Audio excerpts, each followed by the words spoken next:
2026ஆம் ஆண்டு கும்பராசிக்கு பலன்கள் எப்படி இருக்குங்கிறத இந்த நிகழ்ச்சியில் பார்ப்போம். கும்பராசிங்கிறது நிறைய ரகசியங்களையும் நிறைய திறமைகளையும் புதைத்து வைத்துக்கொண்டு வெளியில் காட்டாமல் இருக்கக்கூடிய ராசிங்கிறத நம்ம பார்த்துருக்கோம் இல்லையா. இந்த கும்பராசிக்கு இன்னும் ஒரு சில குணங்கள் இருக்குது. அதாவது அவங்க மனசில் எதையாவது நினச்சிட்டாங்கன்னா அதை மட்டும்தான் நினைப்பாங்களே தவிர மற்றது எதையுமே மறந்துடுவாங்க. அதனால் சில விஷயங்களை மனதில் பதிய வச்சுக்கிட்டா அதை மட்டுமே தான் ஃபாலோ பண்ணுங்களே தவிர புது விஷயங்களை ஏற்றுக்கிறது கஷ்டமாக இருக்கும். அதுக்கு அடுத்தது பார்க்கும்போது கொள்கையில் உறுதியாக இருப்பாங்க. ஏன்னா பிடிச்சதை கண்டிப்பாக பற்றிப்பாங்க, உறுதியாக பற்றிப்பாங்க இல்லையா. அதுக்கப்புறம் அதில் சில தவறுகள் வந்தால் கூட அதை மாற்றிக்கணும் அப்படின்னு நினைக்காம பற்றி கொள்ளும்போது தான் சில நேரம் அவர்களுக்கு பாதிப்பு வருகுது. அப்படி பார்க்கும்போது பார்த்திங்கன்னா கண்டிப்பாக சில விஷயங்கள் தேவையான நேரத்தில் தேவையான விஷயங்களில் சில மாற்றங்கள் செய்து கொண்டால் அவர்களுக்கு முன்னேற்றம் உறுதிங்கிறத மட்டும்தான் கும்பராசிக்காரர்கள் முக்கியமாக தெரிஞ்சிக்க வேண்டிய ஒரு செய்தி. அடுத்தது கும்பராசிக்கு இந்த 2026ஆம் ஆண்டு எப்படி இருக்கும் அப்படிங்கிறத பார்க்கும்போது ராசிநாதன் சனி 2ஆம் இடத்துல இருக்கார். 2ஆம் இடத்துல இருக்குன்னு பார்த்தீங்கன்னா அவரே 12ஆம் வீட்டுக்கும் உரிய ஒரு கிரகம் அப்படிங்கிறதுனால வெளிநாட்டிலிருந்து கண்டிப்பாக அவர்களுக்கு ஏதாவது ஒரு வகையில் வருவாய் வந்தாகணும். ஒன்று, படித்தவர்கள் வெளிநாட்டுக்கு போய் வேலை பார்க்கணும் அப்படின்னு நினச்சாங்கன்னா நிறைய பேருக்கு இந்த புத்தாண்டில் வாய்ப்பு கிடைக்கும். அடுத்தது பார்த்திங்கன்னா வெளிநாட்டில் தொழில் செய்யணும்னு நினைக்கிறவங்களுக்கும் நிறைய பேருக்கு வாய்ப்பு கிடைக்கும். மூணாவதாக பார்க்கும்போது மருத்துவமனை இந்த மாதிரி சில இடங்களில் வேலை வாய்ப்புகளை எதிர்நோக்கியுள்ளவர்களுக்கு ஒரு புதிய வாய்ப்பு கிடைக்கும். ஆனால் இது வரைக்கும் பார்த்திங்கன்னா 2ஆம் இடத்துக்கு வந்திருக்கக்கூடிய சனி பெரிய அளவுக்கு நல்ல பலன்களையே கொடுக்கலையே. இது நல்ல பலன்களை தானே கொடுக்கும். பாத சனிங்கிறது எப்படின்னா 7 சனியோட நெருக்கடிகள் கொஞ்சம் விலகி பாத சனி வரும்போது ஏதாவது ஒரு புதிய பாதை, புதிய நம்பிக்கை, புதிய மாற்றத்தை விதைச்சிட்டு தானே போகும். இது வரைக்கும் கிடைக்கலையே அப்படிங்கிற ஒரு கவலை அவர்களுக்கு இருக்கும். இதுக்கு காரணம் சனி இது வரைக்கும் சனி பயிற்சிக்கு அப்புறம் தனித்து இயங்காத ஒரு நிலை, அதுக்கப்புறம் வக்கரமானதுனால அதில் பெரிய அளவுக்கு கொடுக்க முடியல. ஆனால் இப்போது பொறுத்த வரைக்கும் இந்த சனி 2ஆம் இடத்துக்கு குரு பயிற்சிக்கு பிறகு குருவோட பார்வையும் கிடைக்கிறதுனால இந்த புத்தாண்டோட பிற்பகுதி ஒரு 6 மாதத்துக்கு பிறகு பார்த்திங்கன்னா அவங்க போட்ட திட்டங்கள்லாம் ஒன்று ஒன்றா நிறைவேறிட்டு வரும். அப்படிங்கிறதும் அவர்களோட பண தேவைகள் குறிப்பாக பார்த்திங்கன்னா கடந்த 5-6 வருடங்களில் பார்த்திங்கன்னா பணத்தில் தான் கடுமையான நெருக்கடி சந்திச்சிருப்பாங்கள்ல, அதுக்கெல்லாம் முற்றுப்புள்ளி வைக்கிற மாதிரி திருப்பி கொடுக்குற அளவுக்கு பார்த்திங்கன்னா அவர் மாற்றத்தை உருவாக்குங்கிறத முதல்ல தெரிஞ்சுக்கணும். அடுத்தது 2ஆம் இடத்தில் இருக்கக்கூடிய சனி பகவானுக்கு வருடத்தோட தொடக்கத்தில் 11ஆம் இடத்தில் இருக்கக்கூடிய அதாவது தனுசில் இருக்கக்கூடிய செவ்வாயோட பார்வை கிடைக்கிறதுனால வருடத்தோட தொடக்கம் ஒரு 15 நாளைக்கு பார்த்திங்கன்னா கடும் நெருக்கடியாக தான் இருக்கும். அடுத்தது பார்க்கும்போது ராசியிலேயே பார்த்திங்கன்னா ராகு இருக்குது. இந்த ராகுங்கிறதே பார்த்திங்கன்னா பேராசையை கொடுக்கக்கூடிய ஒரு கிரகம் இல்லையா. எதையும் பார்த்திங்கன்னா சாதாரணமாக அடையிறத விட மிகப்பெரிய அளவுக்கு வெற்றி கிடைக்கணும். கொஞ்சம் சம்பாதிக்கிறத விட மிகப்பெரிய அளவுக்கு செய்யணும். யாருக்காவது செய்யணும்னு நினச்சா கூட, உதவி செய்யணும்னு நினச்சா கூட சும்மா ஏனோ தானோன்னு செய்யக்கூடாது. அவங்க மனசு நிறைவடைகிற அளவுக்கு தாராளமாக செய்யணும். இந்த மாதிரி பார்த்திங்கன்னா எதுலேயுமே ஒரு ஹை லெவல் சிந்தனைகள் தான் அது உருவாக்கி கொடுக்கும். ஆனால் சிந்தனைகளை மட்டும்தான் உருவாக்கி கொடுக்குமே தவிர செயல்படுத்துறதுக்கு ராசிநாதன் ஒத்துழைக்கணும் இல்லையா. அதனால் பெரிய அளவுக்கு மனதில் தோன்றக்கூடிய ஆசைகள் எல்லாத்தையுமே அது பாட்டுக்கு ஒரு பக்கம் வச்சுக்கோங்க. அதுக்கப்புறம் காலம் மாறும்போது தான் அது கொஞ்சம் கொஞ்சமாக நிறைவேறுங்கிறத மட்டும் மனசில் வச்சுக்கிட்டு எதெல்லாம் நம்மளால் நிறைவேற்ற முடியுமோ, எதெல்லாம் நம்மளால் செய்ய முடியுமோ அந்த கெப்பாசிட்டியை உணர்ந்து அந்த முயற்சிகளில் ஈடுபட்டாலே போதும். உங்களுக்கு பெரிய அளவுக்கு வெற்றி கிடைக்கலன்னா கூட ஓரளவு பாதிப்பு இல்லாத அளவுக்கு உங்கள் பயணம் தொடர்ந்துக்கிட்டே இருக்குங்கிறத தெரிஞ்சுக்கிட்டால் போதும். அடுத்து பார்க்கும்போது புத்தாண்டோட தொடக்கத்தில் ராசியோட 6ஆம் இடத்துக்கு உரிய கிரகம் 4ஆம் இடத்துல உட்கார்றதுனால கல்வியில் சின்ன சின்ன அளவுக்கு தடைகள் வருவதற்கு சின்ன சின்ன வாய்ப்பு இருக்குது. அப்படி இல்லைன்னா பார்த்திங்கன்னா படித்தது பெரிய அளவுக்கு மனசில் இல்லாமல் போகிற அளவுக்கும் சின்ன சின்ன வாய்ப்புகள் இருந்தால் கூட வருடத்தோட தொடக்கம் தான் அப்படி இருக்குமே தவிர காலப்போக்கில் அது மாறிடும். அடுத்தது பார்க்கும்போது 6ஆம் அதிபதி 4ஆம் இடத்துல உட்கார்றதுனால தாயார் வழியில் சில மருத்துவ செலவுகள் வரலாம். இந்த வீடு, மனை, வாகனம் இதுங்கள்லாம் புதுப்பிக்கிறதுக்கு அதில் சில மாற்றங்களை உருவாக்குவதற்கு சில செலவுகள் நம்ம செஞ்சு தான் ஆகணும். அதை செலவுகளாக பார்க்காம ஒரு மனநிறைவான சுப விரயமாகவும் மட்டும் பார்த்துக்கிட்டிங்கனாலே உங்களுக்கு அது ஒரு நல்ல பலனை தான் கொடுக்கும். எப்படி இருந்தாலும் கையில் பணம் இருக்கிறதுனால அதனால் சில நேரங்களில் பணத்தை வாங்கி ஒருத்தங்கள்ட்ட கடனாவது வாங்கி செய்ய வேண்டிய ஒரு சூழ்நிலை வரும். அதனால் பெரிய அளவுக்கு பாதிப்பு இல்லை. இது வருஷம் முழுக்கும் தொடங்குமானா கண்டிப்பாக தொடங்காது. ஆண்டோட தொடக்கத்தில் இந்த மாதிரி சின்ன சின்ன விஷயங்கள் இருந்தாலும் போகிற போக்கில் மாறிடுங்கிறதுனால அதை பற்றி கவலைப்பட வேண்டிய அவசியம் இல்லை. வட்டிக்கு விடக்கூடிய தொழில் பார்க்குறவங்க சில பேருக்கும் கூட பார்த்திங்கன்னா எதிர்பார்த்த அளவுக்கு பார்த்திங்கன்னா பணம் வசூலாகாது. அதை நினச்சி கவலைப்பட வேண்டிய அவசியம் இல்லை. வட்டிக்கு வாங்கினவங்களும் பார்த்திங்கன்னா அதை உடனே திருப்பி கொடுக்க முடியாது. வட்டிக்கு கொடுத்தவங்களும் நினச்ச நேரத்தில் வசூல் பண்ண முடியாத ஒரு சில சூழ்நிலைகள் வரலாம். எல்லாமே பார்த்திங்கன்னா காலப்போக்கில் மாறிடுங்கிறத மட்டும் மனசில் வச்சுக்கிட்டிங்கன்னா உங்களுக்கு வந்து பெரிய அளவுக்கு மனசு பாதிக்காது. அடுத்து புத்தாண்டில் பார்க்கும்போது ராசிக்கு 5ஆம் இடத்துல குரு வந்து ஒரு மகிழ்ச்சியான செய்திகளை தான் கொடுப்பாருன்னா கூட அவர் வக்ர நிவர்த்தி ஆகிற வரைக்கும் கொஞ்சம் அப்படியே நார்மலாக தான் போயிட்டுருக்கும். குரு வக்ர நிவர்த்தி அடைந்த பிறகு பார்க்கும்போது உங்களுக்கு தந்தை வழியில் சேரக்கூடிய சொத்துக்கள் எல்லாம் கண்டிப்பாக வந்து சேரும். உங்களோட ஆசைகள் அனைத்தும் பூர்த்தி ஆகுதோ இல்லையோ உங்களுக்கு தேவைகளுக்காக நீங்கள் சில திட்டங்களை வகுத்திருப்பீங்க. ஏன்னா முதல்ல பார்த்தீங்கன்னா அடிப்படை தேவைகளுக்கு பெரிய அளவுக்கு பிரச்சனையாக இருக்கக்கூடாது.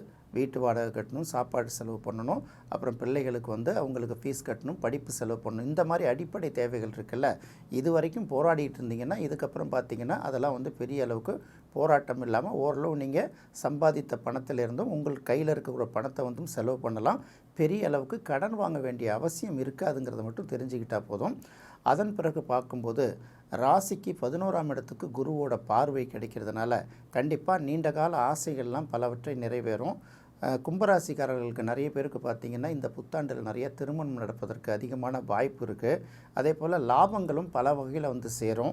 ஏற்கனவே வேலை செய்கிறவங்களுக்கு கிடைக்கக்கூடிய வருமானம் வந்து போதுமானதாக இருக்குது, கைக்கும் வாய்க்குமே சரியாக இருக்குதுன்னு நினைப்பாங்க. தொழில் செய்கிறவங்க என்ன பண்ணுவாங்கன்னா எப்படியோ உருட்டி பெருட்டி தொழிலை வந்து நிற்காமல் பண்ணிட்டு இருந்தால் போதுங்கிற ஒரு சூழ்நிலை இருந்துட்டு இருப்பாங்கள்ல, இதெல்லாம் வந்து பார்த்திங்கன்னா மாற்றத்துக்கு உள்ளாகி வேலை செய்பவர்களுக்கு போதுமான வருவாய் கிடைக்கும். இன்னும் போனால் ஊதிய உயர்வு கூட கிடைக்கும். தொழில் செய்பவர்களுக்கும் வருவாய் வந்து அதிகரிக்குங்க, லாபமும் அதிகரிக்குங்கிறதுனால பெரிய அளவுக்கு கவலைப்பட வேண்டிய அவசியம் இல்லை. அடுத்து பார்த்திங்கன்னா குருவோட பார்வை ராசிக்கே கிடைப்பதனால கடந்த ஆண்டை ஒப்பிடும்போது இந்த ஆண்டு வந்து ஓரளவு எல்லாருமே மனமகிழ்ச்சியோடு தான் தொடங்கியிருப்பீங்க.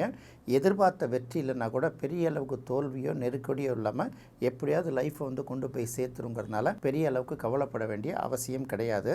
அடுத்து குரு ஜூன் மாதத்தில் 6ஆம் இடத்துக்கு பயிற்சி ஆகும்போது சில கடன்களை வாங்குற மாதிரி தான் இருக்கும். இந்த கடன்கள் கூட பார்த்திங்கன்னா வேறு ஏதாவது ஒரு முதலீட்டுக்காக நீங்கள் வாங்க வேண்டிய கடனாக இருக்குமே தவிர பெரிய அளவுக்கு அன்றாட வாழ்க்கையை ஓட்டுறதுக்கே போராடி வாங்கக்கூடிய கடனாக இருக்காது. அடுத்த கட்ட முன்னேற்றத்துக்காக நீங்கள் வாங்கக்கூடிய கடனாக இருக்குங்கிறத மட்டும் மனசில் வச்சுக்கோங்க. குரு பயிற்சிக்கு பிறகு கூட பார்த்தீங்கன்னா குரு வந்து பார்க்கும்போது உங்களுடைய 10ஆம் இடத்தை பார்வை செய்து 12ஆம் இடத்தை பார்வை செய்து 2ஆம் இடத்தை பார்வை செய்கிறதுனால இப்போ 2ஆம் இடம்ங்கிறது வருவாயை கொடுத்துரும், 12ஆம் இடம்ங்கிறது வெளிநாட்டு மூலமான ஒரு வருவாயை கொடுக்கும், 10ஆம் இடம்னா தொழிலில் வந்து உங்களுக்கு நல்ல சிறப்பை கொடுக்குங்கிறதுனால குரு பயிற்சி பிறகும் பெரிய அளவுக்கு மாற்றம் இருக்காது. இப்போ இருக்கிறத விட அப்போது வரக்கூடிய மாற்றம் வந்து நல்ல நிலையில் தான் இருக்கும். உங்களோட அடுத்த கட்ட வளர்ச்சியை நோக்கி தான் இருக்குங்கிறதுனால கவலைப்பட வேண்டிய அவசியம் கிடையாது. அடுத்து பார்க்கும்போது 7ஆம் இடத்தில் இருக்கக்கூடிய கேது, 7ஆம் இடத்தில் இருக்கக்கூடிய கேது வந்து கண்டிப்பாக இந்த குடும்பம் ஹஸ்பண்ட் அண்ட் ஒய்ஃபுக்குள்ளே சின்ன சின்ன இணக்கமற்ற ஒரு சூழ்நிலையை உருவாக்கினா கூட யாராவது வேலைக்கு போயிட்டு கொஞ்ச நேரம் மட்டுமே வீட்டில் இருக்காங்கள்ல அவர்களுக்கு வந்து பெரிய அளவுக்கு பாதிப்பு இருக்காது. அடுத்தது பார்க்கும்போது வீட்டில் இருந்தே வருவாய் ஈட்டக்கூடிய சில வேலைகளில் வந்து முழு கவனம் செலுத்தும் போது இந்த பிரச்சனைகள்லேருந்து விடுபட்டு வெளியில் வரலாம். தொழில் ரீதியாக பார்க்கும்போது தொழிலில் வந்து நமக்கு கிடைக்கக்கூடிய வாடிக்கையாளர்களுடைய எண்ணிக்கை வந்து சற்று குறையும். இது வந்து இந்த காலகட்டம் தானே தவிர அடுத்த காலகட்டம் மாறிடும். என்னடா அது நம்மக்கிட்ட ரெகுலராக கிளைண்ட்டாக இருக்கிறவங்க மாறி போயிட்டாங்களே அப்படின்னு சொல்லிட்டோம் பயப்பட வேண்டிய அவசியம் இல்லை. அவங்க மாறி போனாங்களா அப்படின்லாம் நினைக்கக்கூடாது. அவர்களுக்கு வந்து நம்மக்கிட்டேருந்து பொருளையோ சர்வீஸையோ வாங்கக்கூடிய கெப்பாசிட்டி கூட அவர்களுக்கு இல்லாமல் இருக்கலாம் இல்லையா, அப்படி தான் பார்த்துக்கணுமே தவிர அது பெரிய அளவுக்கு பாதிப்பை உருவாக்காது. அதே போல் கணவன் மனைவியை பற்றியோ மனைவி கணவனை பற்றியோ தேவையில்லாத சிந்தனையை மனதுக்குள்ளே உருவாக்கிக்கிட்டாங்கன்னா தான் இது கஷ்டத்தை தரும். அதனால் எதுவும் பெரிய அளவுக்கு முக்கியம் கொடுக்காம இதுவும் கடந்து போகுங்கிற ஒரு மனநிலை இருக்கிறவங்களுக்கு பெரிய பாதிப்பு கொடுக்காது. நண்பர்கள் கூட பார்த்திங்கன்னா நிறைய பேர் பார்த்திங்கன்னா அப்பப்போ பிரிஞ்சு போயிட்டே தான் இருப்பாங்க. என்னடா அது நம்ம இவ்வளோ உதவி செஞ்சோமோ அவங்களாம் நம்ம விட்டு பிரிஞ்சு போயிட்டாங்களே அப்படின்னு நினைக்கக்கூடாது. காலகட்டம் மாறும்போது பிரிந்தவர்கள்லாம் திரும்ப வருவாங்க, உங்களுக்கு சப்போர்ட்டாகவும் இருப்பாங்க. ஆனால் இப்போதைக்கு வந்து நண்பர்கள் யார், நமக்கு உதவி செய்கிறவங்க யாருங்கிறத உணர்த்தக்கூடிய இடம்தான் கேது வந்து 7ஆம் இடத்துல இருக்குங்கிறத மட்டும் நீங்கள் தெரிஞ்சுக்க வேண்டிய ஒரு செய்தி. ராசிக்கு 11ஆம் இடத்துல 4 கிரகங்கள் வந்து அமர்ந்திருக்கு. இதில் பார்த்தீங்கன்னா ராசிக்கு 7ஆம் அதிபதி சூரியன் வந்து 11ஆம் இடத்துல உட்காந்துருக்கு. 7ஆம் அதிபதி சூரியன் 11ஆம் இடத்துல உட்காந்துன்னா உண்மையிலே நல்ல பலன் இல்லையா. மனைவி வழியில் சில தன ஆதாயங்கள் அதிகமாக கிடைக்கும், எந்த வகையிலையாவது கிடைக்கும். இது வரைக்கும் மனைவி வேலைக்கு போகலன்னா இதுக்கப்புறம் வேலைக்கு போகலாம். நான் எதுக்கு வீட்டில் சும்மா உட்காந்துருக்கேன், வீட்டில் இருந்துட்டு ஏதாவது ஒன்று செஞ்சு ஒரு வருவாயை ஈட்டுறேன் அப்படின்னு இருக்கலாம். அப்படி இல்லைனா கூட மனைவிக்கு அவங்களுடைய வழியிலேருந்து ஏதாவது சொத்து சுகம் பணம் இந்த மாதிரி விஷயங்கள் வந்து சேரலாங்கிறதுனால கண்டிப்பாக வந்து அது ஆதாயத்தை தான் கொடுக்கும். அதில் சில தடைகள் ஏற்பட்டால் கூட முடிவு நல்ல மாதிரி இருக்குங்கிறத தெரிஞ்சுக்கலாம். அடுத்தது ராசிக்கு 5க்கும் 8க்கும் உரிய புதன், அவர் வந்து அதுவும் 11ஆம் இடத்துல இருக்கிறதுனால 5ங்கிறது குழந்தைகள் வழியில் லாபத்தை கிடைக்கும். அடுத்தது 8ஆம் அதிபதி போய் 11ஆம் இடத்துல உட்கார்றதுனால 8ங்கிறது நமக்கு ஏற்படக்கூடிய கஷ்டம் அவமானம் அப்புறம் வந்து பார்த்திங்கன்னா கடுமையான நெருக்கடி இல்லையா, இதெல்லாம் ஒரு பக்கம் இருந்தால் கூட அதோட முடிவு வந்து 11ங்கிறது எல்லாத்துக்கும் தீர்வு வழங்கக்கூடிய இடம்ங்கிறதுனால எல்லாத்துக்கும் ஒரு நல்ல தீர்வையும் கொடுப்பாரு. அந்த தீர்வுக்கு பிறகு ஒரு லாபத்தையும் கொடுப்பாருங்கிறதுனால பெரிய அளவுக்கு கவலைப்பட வேணாம்.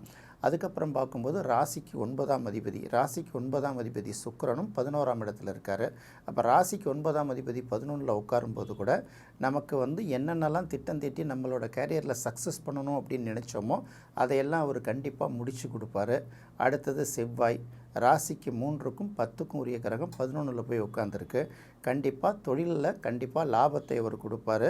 சகோதர வழியிலையும் எடுக்கிற முயற்சிகளையும் அவர் வெற்றியை கொடுப்பாருங்கிறத பார்க்கறதுனால இது வந்து 11ஆம் இடத்துல 4 கிரகங்கள் சேர்ந்து இருக்கிறதுனால அது என்ன தான் பாசிட்டிவாக இருந்தாலும் சரி, நெகட்டிவாக இருந்தாலும் சரி, 11ஆம் இடத்துல 4 கிரகங்கள் இருக்கிறதுனால 4 வழியில் உங்களுக்கு வருவாய் கிடைக்கும். ஏன்னா இது சரராசி கிடையாது, அதனால் 11ஆம் இடம் பாதகஸ்தானம் கிடையாது.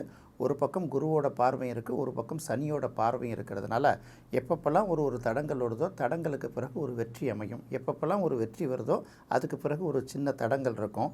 11ஆம் இடம்ங்கிறது பணபரஸ்தானம்ங்கிறதுனால ஒரு நெருக்கடிக்கு பிறகு ஒரு வருவாய் வரும். இந்த வருவாய் வந்து 4 வழிகளில் வருங்கிறதுனால கும்பராசிக்காரர்கள் பெரிய அளவுக்கு கவலைப்பட வேண்டிய அவசியம் கிடையாது.